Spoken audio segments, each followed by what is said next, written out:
Steve. Here we are again with another episode of the Steel Target Paint Podcast. You been doing any shooting lately?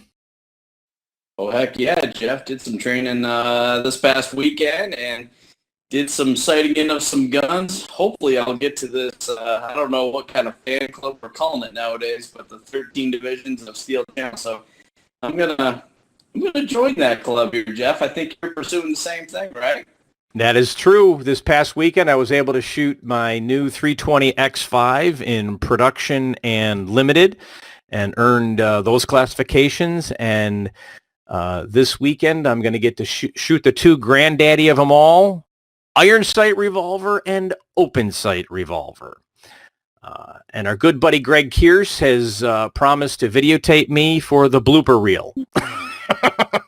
I look forward to that. Yeah, it's going to be fun. Yeah. We've got a special one here tonight.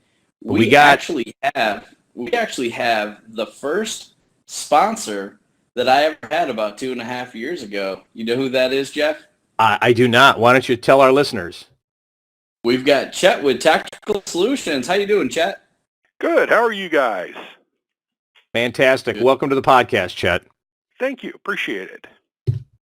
So let's do a little bit of a background about Tactical Solutions. When did Tactical Solutions start and how did it come about? Well, Tactical Solutions actually started as a job shop called CNC Solutions back in 2000. My background is in sawmills and lumber and manufacturing. And I was at a point where I was reasonably bored with what I was doing, and a neighbor, one of the companies right next door to me, ran a CNC shop and invited me over, and I was fascinated by it. So I fell in love with the technology, and a few months later I was manufacturing parts for Kinko's copies back when they were Kinko's, and shipping little paper punches worldwide. And that's kind of how we started in business. We continued on making very precision parts for aerospace, medical, automotive, airbag, semiconductor, and when business was really good, it was great. When business was really bad, it wasn't a lot of fun. So as we were growing, I was looking for some talent to bring in to the company, and I was fortunate enough to find a gentleman he's not a gentleman, he's a manufacturer by the name of Dan Person. He'd had quite an extensive manufacturing background in firearms out of Salt Lake City, and I brought him up. And one of the things Dan said is, I will come up and be your GM, but I want the ability to buy in as a partner over time. And I said, that is great, with the understanding I'm tired of being a job shop. I want to have my own product lines and basically control my own destiny. Well, Dan accepted, came up here, did amazing things for the company. And Dan's background is in firearms, and he's a very accomplished silhouette shooter, and he came up with our very first product, and that was the Packlight pistol. It was a lightweight, cool upper in different colors. For the Ruger, back then it was Mark I and Mark II series pistols. And we started this entire company based on that one pistol, that one barrel, I should say. 5 lengths, 6 different colors, and that's where it all began. You know, when we first started, we were on the verge of disaster financially because we'd sunk some money into it, and coming through a small business and with that much growth, we were hanging on by the skin of our teeth, and we looked at it and said, okay, what do we do? And I brought my son up from Southern California, and he got in his car with a case of guns and went east. I got in my car literally and with a case of guns and went west, and we just started cold calling on FFL dealers, and lo and behold, the market loved what we were bringing to it. We were picking up 15 or 20 new FFL dealers a week, and that's kind of how we started in business.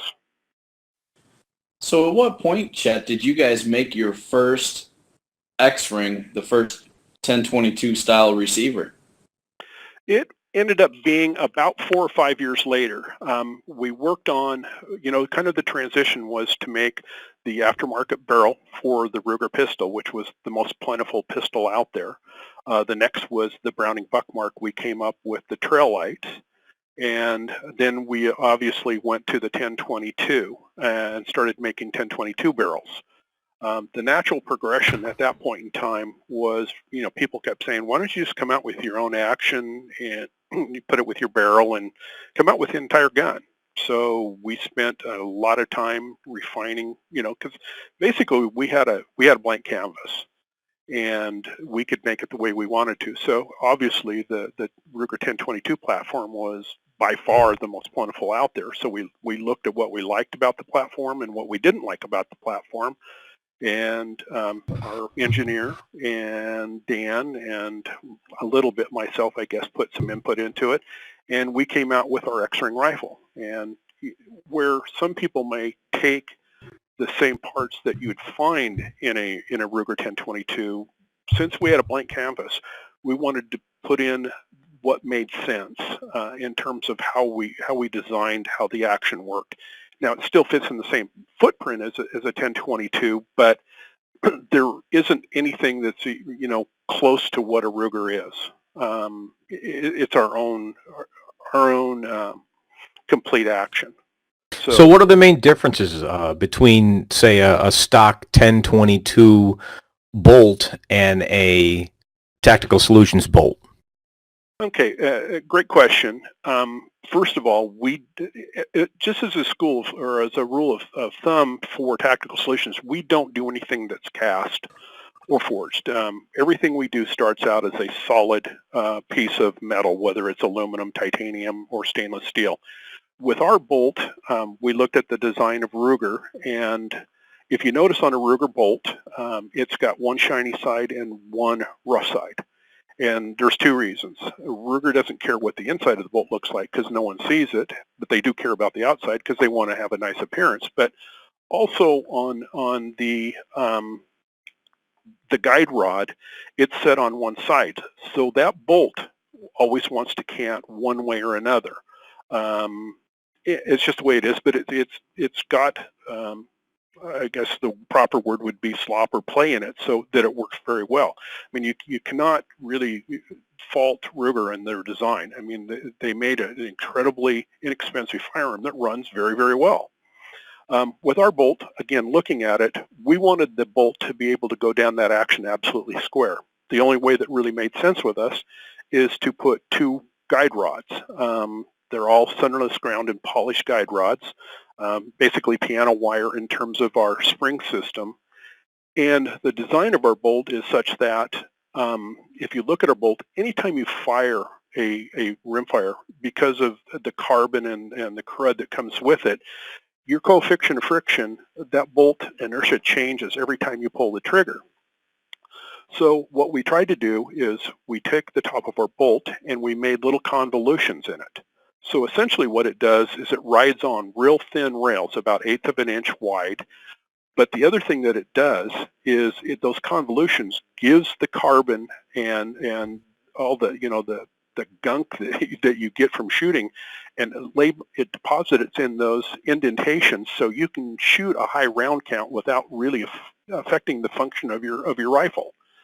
So it's those little things that we brought into it. And then with our action, we saw, okay, we make it out of a complete piece, a billet piece of aircraft aluminum. So let's mill in a Picatinny rail in it, and it's a 15 MOA rail. And, to a point where even their barrel locking lug, we don't do standard barrel locking lugs. What we found with the Ruger is it has a tendency to pull the front end of the barrel down. It makes it droop, which is great because we'll sell you a 15 MOA rail to help make up for that droop. But ours pull, it's a design we have on of our own, and it pulls it directly back. We thought at one point in time, I wonder if anyone would be even interested in these things. And we sell probably 50 to 100 a month going out, and, compared to what's out in the marketplace, we're about 5 times more expensive, but it really does a great job. And again, it's stainless steel. Fantastic. So, you mentioned the 1022, and the first thing you developed was the pack light barrel, and you did a trail light. It sounds like you focused really on the 22 long rifle market. Is that true? Yeah, there's a couple of exceptions. We have some specialized AR-15 rifles, AR-15 light, and they're very much like our SPX, where you can actually screw a can into it and have the advantage of a short barrel rifle without having to get another tax stamp. We do those in 300 blackout and in 223. But other than that, everything we do, whether it's in rifles, pistols, we're also a fairly large and well-known suppressor manufacturer. We really like that rimfire space. It's our wheelhouse. 22 is cheap to shoot. It's fun to shoot. Families are involved with it. And now with, Rimfire Challenge and some of the other shooting venues, we think it's a growing industry. So, we love playing in that space. Super. Well, thank you for that. Sure. Hey, Jeff, have you had the opportunity to visit Tactical Solutions out in Idaho? I have not, but I hope to get out there someday. Is there an invitation? Love to have you. Absolutely. Wait, I was going to say, is my face on the door? Don't let this man in. I just want to know before, I'm just saying it to be nice. I'm saying it to be nice. I'm used to it. This is what happens, The reason why I mention it, Jeff, is I was completely blown away. It was probably a year and a half or so ago. It was at the 2017 Northwest Rimfire Challenge Championship, and had the opportunity to take a tour. And wow, Jeff, I was blown away. It is a high-tech manufacturing, production, and assembly operation. I don't know if, Chet, you want to go into too much of the equipment that you use, but there has got to be, it's state-of-the-art stuff that these guys are using, probably to get that level of precision and also to get the throughput that they need to meet customer demand. We pride ourselves in the equipment we have here, and you saw how clean this is. I mean, this is kind of like a doctor's office. And you were seeing it in the middle of the day. It is extremely clean. They take a lot of pride in their areas, in the building itself. The building was built specifically for this task. But, our machinery, since we were into the medical field and aerospace field, the tolerances are so tight that there's really not a lot of room for error. So, where a lot of people may do a 5,000ths, we deal in tenths, 10,000ths of an inch, where we may have a part that requires us to be within 2/10,000ths of an inch, which is incredible. But, we have, like Akuma, Matsura, Kiwa. I mean, we pride ourselves in the equipment we have here. They're expensive, yeah, but, if you're making great parts and if you're making precision parts, you have to have the right tools in order to get it done. So, Chet, if I understand this, literally you're just getting blocks of material, and then you're CNCing everything. Yes. We either get it in as round bar or square. It could be titanium. We do a lot of stainless steel. We do obviously a lot of aluminum. But yeah, it comes in raw. We have a computer I saw that cuts it to length. It feeds itself, and we prepare weeks in advance of what's going into each one of these operations. One of our production equipment is called a Matsura horizontal. We can run at any point in time probably 8 jobs at a time, and they come in on tombstones, so we can work at any angle around those tombstones. And literally, this machine is booked out for the next 30 years. Wow. We know what's going on it. It may change in terms of what day is going to go on that, but we have production planned for that thing for 30 years in the future. So with your tolerances and what you're doing, what I don't know what the right word to use is. I'm just going to say, what's your throwaway rate? I mean, are you being as meticulous as you have to be for what you're putting together and what you choose to be, which is a testament to your wanting quality in your product. How much do you get at the end of the day and you go, this isn't good, and it goes in the junk pile?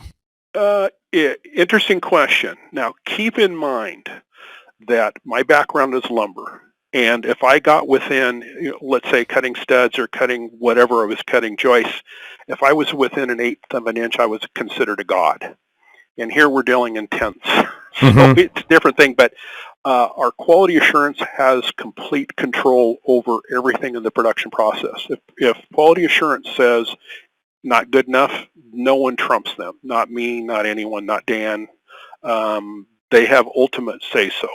Now, that being said, if anything that doesn't make our quality or make our standards in terms of plus or minus and our significant differences will be used. They put this thing called red dicom on it, so we know it's not a production, but we'll use it and set up parts for the next run. So all things considered, a lot of these parts we've been running for a lot of years. We don't have a lot of fall down. Now, by the same token, let's say we get a barrel or we get an action and we send it out for anodizing, for the actual color treatment on it, which we do not do anything here in Boise. If during the handling of that, someone over there dented it or put a slight imperfection in it, quality assurance will pick it up, and I'll go back there and I'll look, and I can't see a thing wrong with it, but they'll say, okay, over here, and fine. We have people standing in line trying to get our seconds because they're 99% of the people would never be able to find what's wrong with them, but nothing leaves the shop unless it's 100% perfect. Very cool. Very cool. Chet, I'd like to transition a little bit and talk about your presence in the shooting community and sponsorship. You have a significant presence in both Steel Challenge and Rimfire Challenge. Can you tell us a little bit about how you look for sponsored shooters and what it means to you to sponsor shooters? Yeah, an interesting story, though, going back to when we were first starting, we didn't know anything, and especially me, didn't know anything about competitive steel shooting, speed shooting, if you will. And one day we were, I guess, in our second year in operation, and I got a phone call said, hey, your barrel just won the world championship. My comment was, steel championship of what? And they said, well, the World Steel Championship in Piru. And I went, okay, I have no idea what that is. And I said, who won? And they said, okay, Mikulich. And I said, who's that? And I said, well, probably the most famous woman shooter at that time in the country. And I went, okay, well, I knew nothing about it. That year, Kay and Lena were the only ones shooting our pack lights. And the next year, there was probably about a dozen shooters. And the year after that, there was probably about 24. It was really pretty cool. What we do, I have kind of a different mindset when it comes down to shooters. We're a small company. We don't have huge, deep pockets. Even if we could afford to buy talent to represent us, go out and get the top shooters, we wouldn't do it. We just don't believe in buying talent. We believe in helping those individuals that need help, that probably, for one reason or another, they fit our profile. And, we spend most of our money on our youth. We believe that the youth is really the future of shooting sports. We believe that's our next tier of voters. They don't need your and I vote because they've already got it, but we should really be worrying about the next people coming through. So we spend an inordinate amount of time and energy working with the youth, both boys and girls, and it's worked out really well for us. We love to share our passion with these kids, and it's important. A lot of people will say, hey, are you going to come to this match? And my answer is pretty much the same. If I go to that match and fly there and stay for a couple of days, it precludes us from sponsoring, 2 to 3 kids through the course of the year. So I just as soon keep my ugly mug here and get some kids up there. But, we've really been blessed on who we've been able to handle and go with. You look at some of our shooters like, the phenom McKenzie and Zoe Bragg. I mean, those kids are just phenomenal. Morgan Chafin, Max Friedman, you got to love this kid. Trenton Masuka, Ethan Inacondo, BJ Norris, Christian Saylor. I mean, it goes on. And there's a couple of guys associated with a paint company that, I like to bring up every once in a while. But, you got crazy Mark Eckstein, Grimes, Taparowski. I look at Vince Taparowski as my 77-year-old junior. And I'm just really blessed that I get to associate with all these people and call them friends. Well, Chet, let me share something with you about. You probably remember back in August we had the West Florida Steel Challenge Championships, and we had met just on Facebook a couple of months prior. Everybody in the shooting community ends up being everybody's friend. Sure. And I just sent you a little message that says, hey, we're having a level 2 match and would like to be able to do something and give away at that time a gun.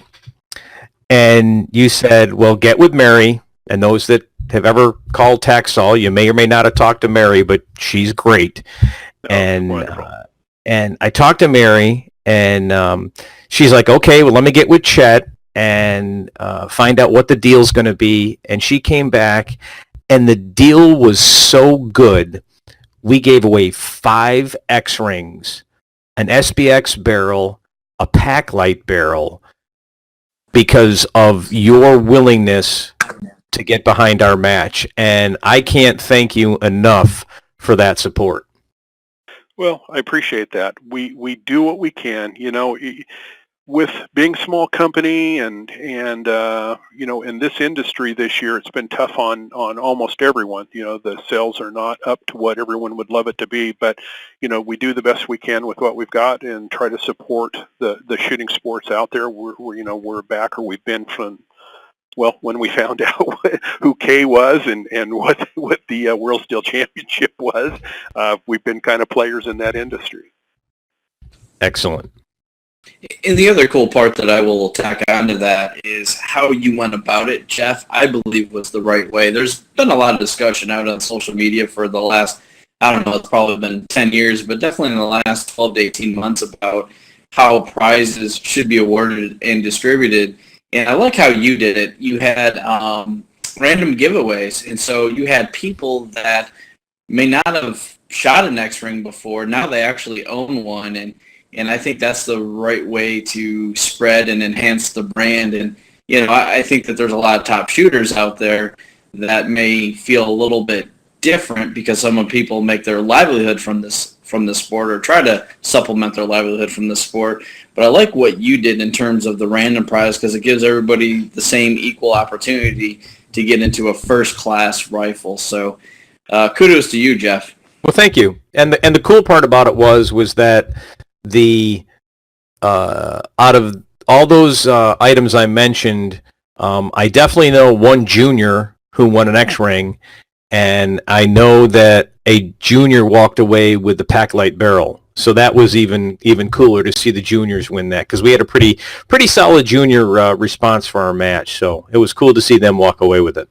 Yeah, it's really rewarding to me, and I know I'm making the right picks on guys and I shouldn't say guys, but the shooters that I bring on to help represent us is guys like Trenton Masuka.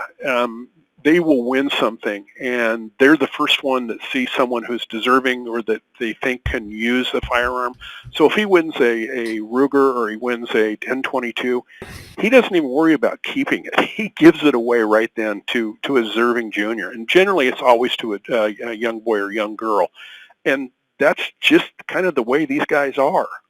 They look for ways of helping others and getting more and more people engaged. And you've made the right decision when you hear things like that from your shooters. Absolutely. I want to talk back a little bit about this sponsorship thing. And I've seen the trend, it seems like, in the last 12 to 18 months that more and more people are wearing multiple jerseys. Do you have an opinion on that? Meaning, let's say one's wearing your Tactical Solutions jersey on a day that they're shooting rimfire, then they represent a PCC company as well. Wear a PCC company jersey the next day. What are your thoughts on that? What I would prefer to see, and what I try to stress, and it's a couple of ways to looking at this. If someone is doing the PCC or they're doing centerfire, I have no problems with them wearing their jersey. Now, what I insist, well, I don't necessarily insist, but I recommend highly that my shooters, or the Tactical Solution shooters, list all their sponsors on our jersey. In other words, well, one of the things that even when they're on social media, I tell these kids, because I feel like besides providing them with product or selling at a discounted rate or, a team rate, part of my responsibility to them is to teach them how to deal with factories. If they're willing and they're really good people, to help set them up with other factories. Whether they need an optics company or whether or not they need hearing protection or eye protection. If it's a deserving kid that needs a hand, I'll make the proper introductions. But I tell them, when you're on social media, you thank not just me, or because you're in a rimfire match, you thank every one of those people, whether it's PCC, whether it's centerfire, whether it's your ammo company, thank them all, because they all got you there. Just because you're shooting in a rimfire match doesn't eliminate what good those guys have done. So I encourage you to do that. What's tough sometimes is to go to a match, or I get photographs from a match and someone said, hey, I want you to put this jersey on. And the only photographs I get that I can use for social media or to help promote what they're doing, they have someone else's jersey on. And I'm certainly not going to put that out on in the media to say, oh yeah, here's one of my shooters wearing someone else's jersey. That's great. Yeah. So I think they owe it to themselves, or owe it to their sponsors, to put all their sponsors on that jersey. I prefer them to do it. I mean, it takes away some of the effect of my jersey on that, but I think it's important. It's an important partnership that they need to learn that they have a responsibility to all those people, not just me. Absolutely. Good answer. Thank you for sharing your input on that, Chet. Sure. All right. I think it's been about 2 months, or maybe it's been 3 months or so ago, where you guys released your Mark IV upper, and I've seen countless uppers at the range lately, so it seems like that was a pretty successful release. How are sales been for that? Pretty good. We've been really pleased. We're doing some other platforms off that Mark IV that we'll release at SHOT Show. But yeah, we've been on that particular project for a long time, and then how we kind of attack the marketplace is we want to make sure that the product, the launch is going to be successful. And sometimes, even though you're ready to go to market with it and you've done all your R&D and you've done all your testing, it doesn't make sense to put it to the marketplace because there's not a population enough to warrant doing it. It's like when the Smith & Wesson came out. We didn't do anything for the Smith & Wesson Victory for, about 18 months because we wanted it to be a population out there that people could choose from. Let them get used to the product, let them, see what they like, what they don't like, and then offer an alternative to what's out in the marketplace. So we've always kind of lived by that. Let's let the population get out there. Primarily why we started with the Packlight, because there was probably 2 million Ruger pistols already in existence, and they were heavy, and some of them didn't shoot well, some of them shot phenomenal, but everyone was ready to, hey, let's make something light and cool.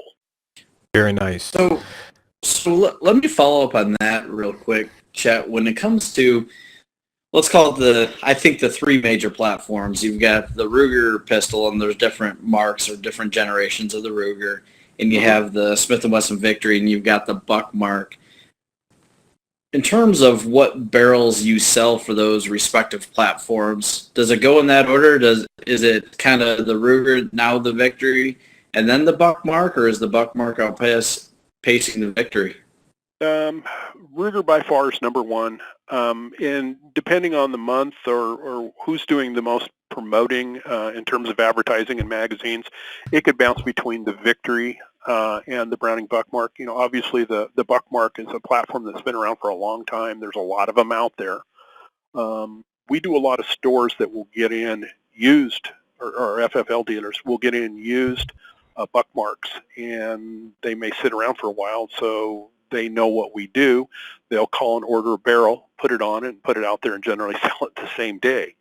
A lot of times they like to keep it there for a while to sell more barrels, but generally the host and the barrel goes out the door quickly. But when you look at, and if you've filled our guns, which I know you guys have, the balance is back in your hands. You're not muzzle heavy at all, and that's why we've been really good for women shooters, for youth shooting, because now they can get on a aim and not be muzzle heavy and be fighting it all the time. They can get into a good shooting position. They're not arching their back trying to make up for the weight of their muzzle and the weight of their gun. It's lightweight, it's balanced, it's accurate, and it's fun. We used to say for the kids is you're going to take your kid out shooting for the first time, and this is a very important time in their life, because if they shoot and they do not get a good group, this isn't any fun. They're going to go and become, well, I won't say liberal, and try to kill the Second Amendment. If you put something in their hands with their first time out that they can get good success with, that's cool, that's lightweight, and they get, they gain the success and confidence, now we've got a shooter and we've got a voter for life. If you don't the first time, who knows whether you get them back again.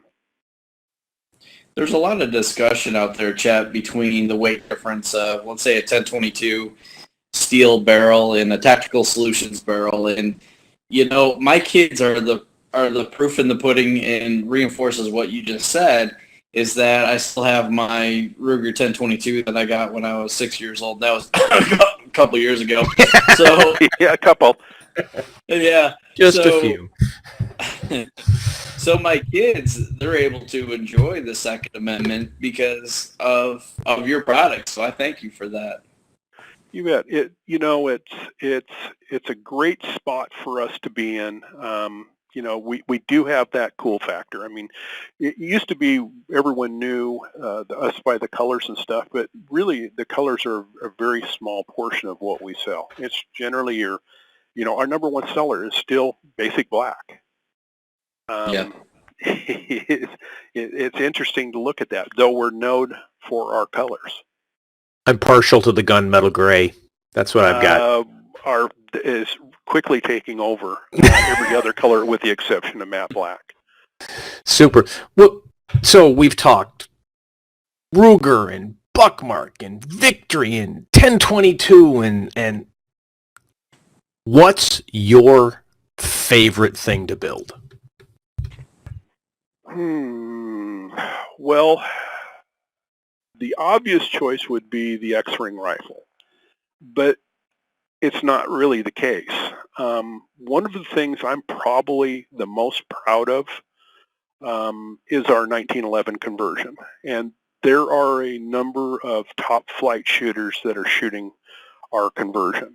There's even very well-known shooters in the industry being representing other factories that are shooting this, but people can't tell. They can't tell people because they have competing products and they're not able to tell anyone that they're shooting our products, which is fine too. We've been supporting a lot of them for a long time. But back in the day, ammo was getting expensive. Centerfire ammo was getting expensive and not very plentiful. And we got involved in caliber conversions for law enforcement here in Boise, Idaho.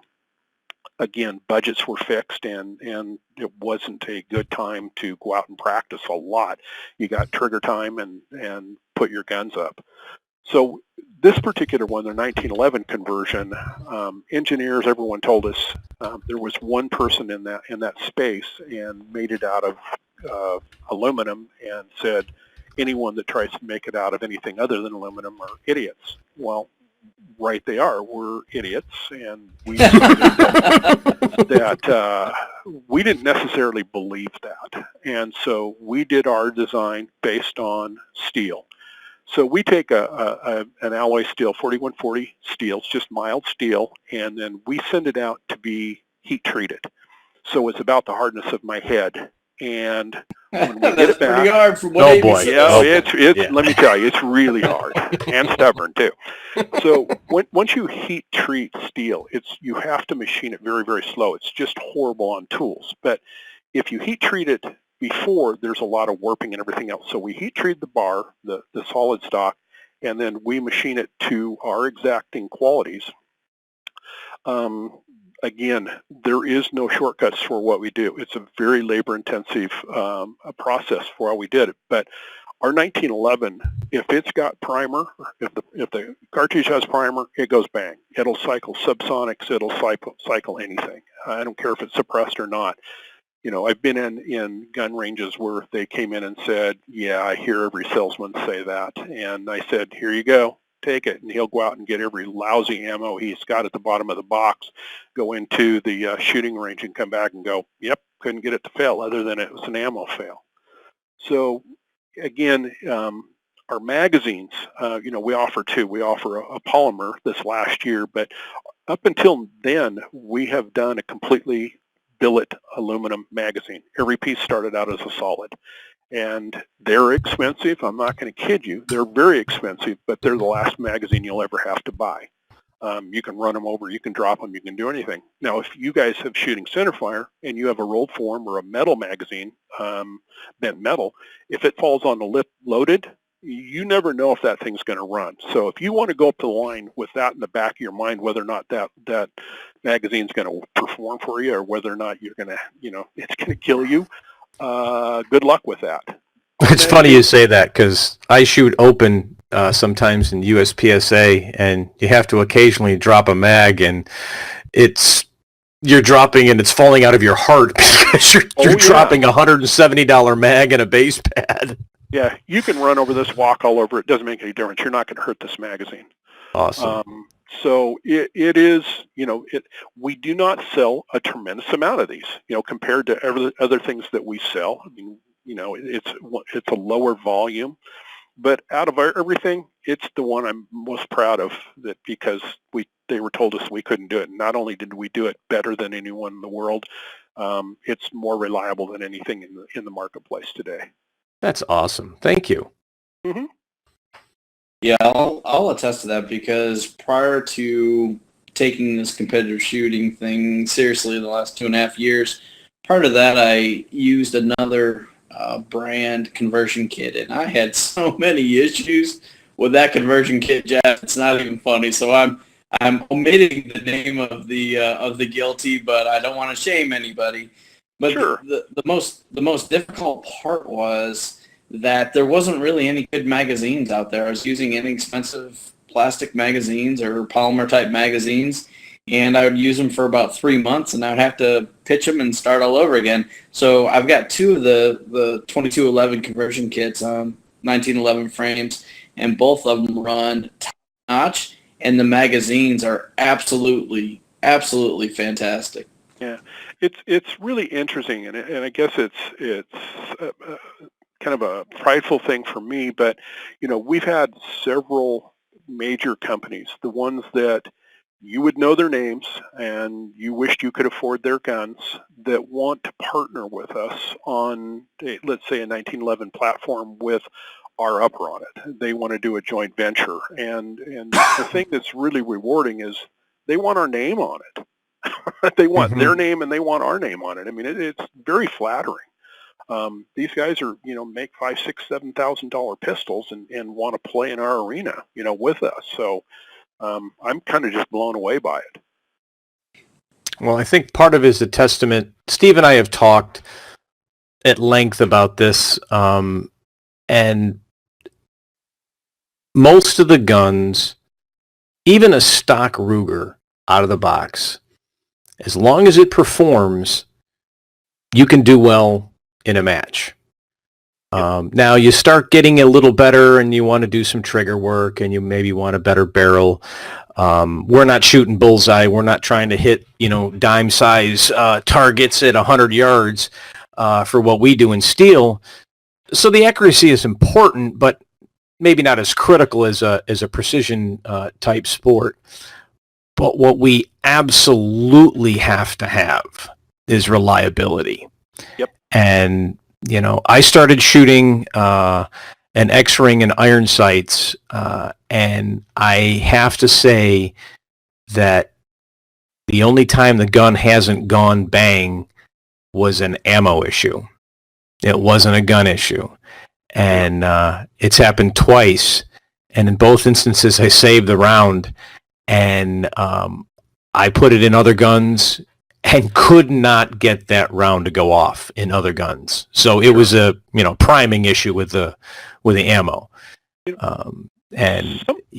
But you do have to take care of them too. I mean, I'm a big proponent of cleaning after every time I shoot. And I'm not saying if I go out and shoot 20 rounds, 50 rounds, I'm going to clean it, but definitely after every match, I like to clean the gun, and part of it is the inspection process of the parts to make sure everything is still looking good. Mm-hmm. It's mechanical, stuff wears. Sure. Years ago, when the first nationals came out, the Glock team used our trail lights exclusively, and it would be funny. At the end of the year, they would send them to us, and they hadn't cleaned them through the course of the season, but they'd go win, a national championship and finish in the top in the world, and never clean the guns. I could not understand that. So, and for our shooters, in fairness, we don't do anything special. A barrel or a rifle or whatever it is off that a shooter will use is the same one, Joe Blow on the street that goes into a Sportsman's Warehouse or a Cabela's or a Bass Pro, goes in and buy it. There's no difference. We don't distinguish. It's too hard to have good ones and bad ones. We just make good ones. Right. And there's, some of the things that we do, and, you start talking about reliability. Well, there's reasons and causes for that. And some of the things that we do that most people do not do. When you run a very modern CNC shop, and when you're making barrels, the barrel is chambered by a CNC lathe. The lathe knows how fast, how deep to go in with the chamber, then it spits it down, grabs another one, does the same thing. Our shop, as you have seen, is a very modern, clean, tight-running, great shop.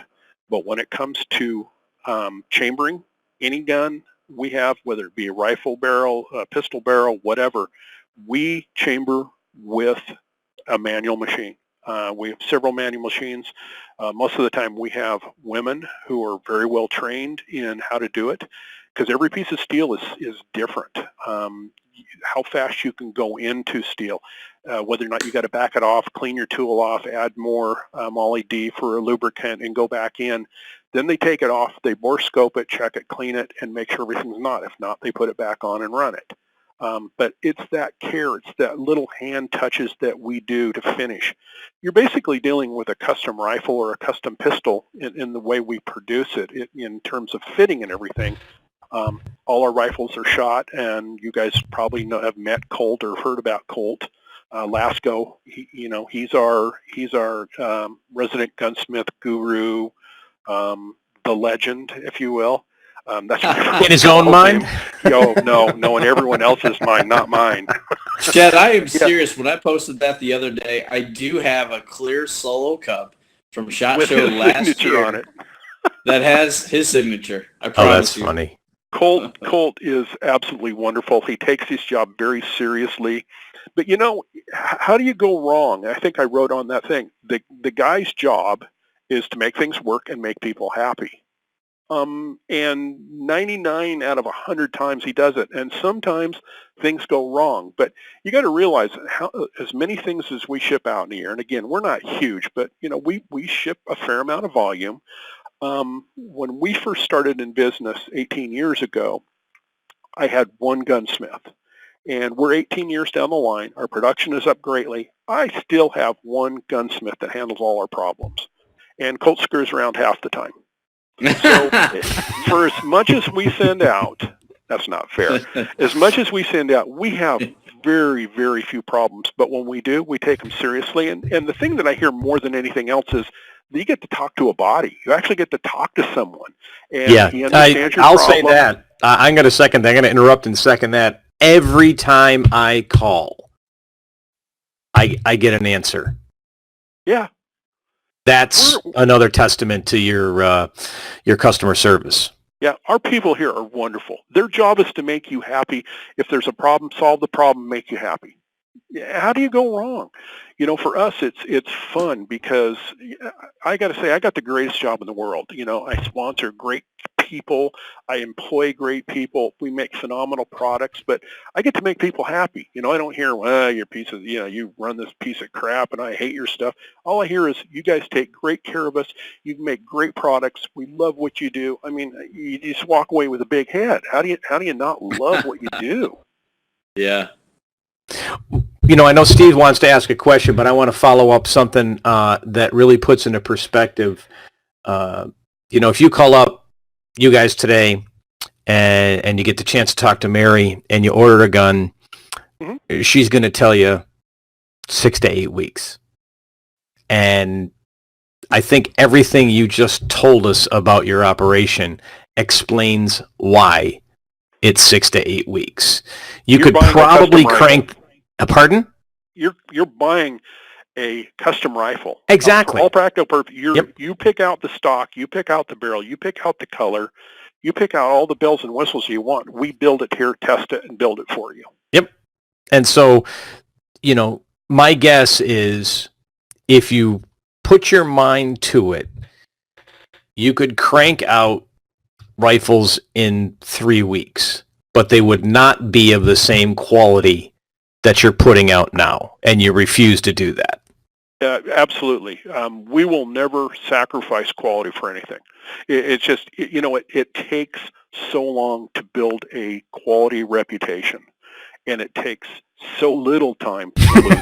Mm-hmm. And we're just not willing to play that game. That's why I said that the only one who can trump me or the CEO or Dan is quality assurance, and no one can question them. They say no, it's not up to their standards, and it can go. Simple. Fantastic. So, yeah, it's the way we've set up things is to try to turn out the best product we can. We do it as fast as we possibly can, and but we'll never sacrifice volume for quality ever. It's not in our makeup. Cool. Chet, let's talk a little bit about innovation. I recall seeing some prototypes at last year's SHOT Show of some 1022 magazines. Are they close to being released? Yeah, I think we'll probably, what I've come to find, we're not mold people, and I'm sure glad we're not. We designed a mold, again, we wanted to come up with a superior magazine. The magazine, like we were talking with the 1911, it's your gas tank, and if it's not up to snuff, you're just never going to perform. Or if you have to have it in the back of your mind whether this thing's going to work or not, you're never going to be at your top form. So we looked at what was available in the marketplace, and we looked at, okay, there's cast lips out there. There's variations in the molds. As the mold gets older, the casts get worse, so you never know if it's a brand new one or whatever. Okay, so we went with a metal injection molding. It's basically a metal injected stainless steel, and then they're coined, they're punched, so they're exactly right. The finish on them is very smooth. They're very hard, really good. We started looking at torques on certain things. There were a few magazines out there that were clear, and I don't want to sound like I'm bad-mouthing, but they got a really bad reputation quickly that they just failed all the time, even though they were pretty cool and everyone thought they'd be great. No one ever figured out why, and I can tell you that our engineer and our people here, it took a year of playing with the magazine that we're working on right now to figure out why there was failure. And instead of just going on and manufacturing it, we built in a solution to that failure so it will not happen with our magazines. We wanted to have a clear magazine, or at least one in a smoke color so you could see round count. It's still a 10-round magazine, but if you saw the prototype, it had a little connection device that you just pushed it in, push them together so you could have one single magazine or a double magazine.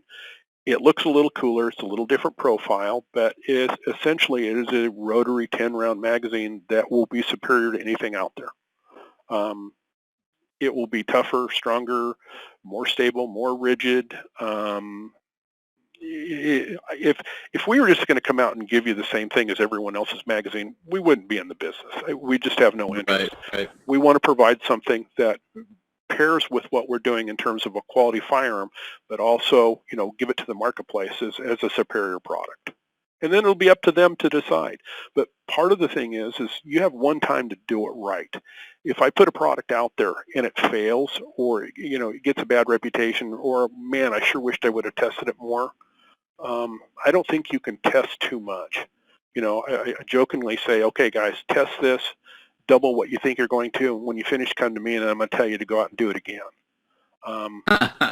You have one time to do it right, and with a magazine, it's going to hit the market a lot later than I ever wanted, by about 6 months. But when it's there, it's going to be the best in the marketplace. Can you reveal when you think that's going to hit the market? First quarter of next year, with great certainty. Okay. And honestly, it's about 10 months later than what I expected. But what I did find is when you do a change with a mold and you're dealing with a molder, it takes them about a month to get it in line again to run some test shots. Then you get it in, you assemble, and then you test for another 3 or 4 weeks. Then have to make an alteration, and every time you make an alteration, it's about a 6 to 8 week period of time. So sure. It is very, very time consuming. It was a horrible learning process for us. What do you expect the price point to be around? It's undetermined right now. It will be more expensive than traditional magazines out there, but these will not be disposable magazines. These will be ones that you will keep and use, and they will perform and perform. It's like our 1911 magazines. They're not aluminum, though I am looking at doing a run of aluminum, the same magazine in aluminum, because I had that as a prototype to show people, and every competitive shooter said, I'll buy them. And if I do those, I can kind of say they're going to be in that $80 a piece magazine, but it'll be the last magazine you ever have to buy. Yeah, you'll be very, very impressed. I was just going to ask, Chet, is there anything else on the horizon that we should be aware of or that you could talk about? Absolutely. Can I talk about it? No. Oh, man. So you're going to say there's something out there, but it's bigger than bread box, smaller than Cadillac. There's going to be some changes to the X-Ring rifle at SHOT Show. There's a version of coming around the corner of the Mark IV that people are going to love. We've already been hammered by it. We've got 2 new suppressors hitting at SHOT Show, which, a lot of people don't even know we're in the can business. And in all honesty, we're a boutique company, but we've been in the suppression business for longer than probably 80% of the companies that you know of. There's AAC and Surefire and a couple of those people that have been in it longer than us. But other than that, we've been in this field for a long time. Matter of fact, I get to brag, our Axiom suppressor won Industry Choice Suppressor of the Year for 2018. And we're just a bunch of dumb kids in Idaho. But we do occasionally do some things pretty well. Well, that's cool. Yeah. So one of the things we always like to do is just get a little something different. So what is it with this antique? For those of you that are on Facebook, you know what I'm talking about. One of Chet's favorite things is when he's out antiquing is he'll post a picture and go, I don't know what this is. I love it, but I don't know what it is. So when did that start? Years ago. It's one of those, I call it, what is it and why do I want it? Ever since I was a little kid, there's certain things I gravitate to mechanically or whatever that, you just have, I have eclectic taste, and they run the gamut. tools are one of the things. I love going to a garage sale or to an antique store and seeing a tool that I have no idea what it is, and then my OCD will make me spend 100 hours trying to figure out or find out what it is. I've got one right now that I've had it out to everywhere. No one, it's from a castration tool to a hedge trimmer, and I still to this day I don't have it. But I mean, I'm looking around my office right now, and I've got 2 logging paintings. I have religious Santos that are 100 to 200 years old, a religious Bastador, which is a cage doll, the tableaus. I have a hand-carved zebra from Mia Farinelli that she sent me from Africa. There's a poster I just got from Ethan Inacando. I guess, here's a photo of Gunny that he sent me. You'll love this. I have a stuffed frog playing a mandolin. Oh, I like frogs. That's cool. Yeah, how could you not? Well, my personal favorite lately has been the Santa riding the reindeer. That was one of the more interesting ones. Yeah, I lead a crazy life. All right, Jeff. I think I've got a better and funner question. I don't know if funner is a word, but I just made it up. Hey, all right, use it in a sentence and it's yours. Hey, sure. I'm going to coin it. So how did this whole, let's just call it, horrible's not a good word, let's just say off-center selfie thing start? Oh, no, that's art, baby. That's professionalism. It's funny because, I've had a lot of people who have jumped on the bandwagon that love this, and if I do turn in a good photograph, I catch it from them. I'm saying, what is with this crap? It started a couple of years ago. One of my favorite places in the world is at Newport Beach, California, and I'm lucky enough to have a spot right on the beach. It's especially nice because I don't own it. I just get to use it because it's my sister's, which is even better. But Perfect. There's a place on the bay that I get up and I go down to every morning, and just it's kind of a zen-like thing with me. It's just my favorite spot in the world. And occasionally there's an otter, or in this case, when this happened, it was a dolphin, came up about 10 feet from me, and I got my camera out ready to take it. And by the time I took the picture, all it was just a splash of water. And I thought, I'm the lousiest photographer in the world, and I thought, I'm sick of pictures from your trip. No one likes that. So at that point in time, I started, basically taking absolutely the worst epic fails that you could possibly take.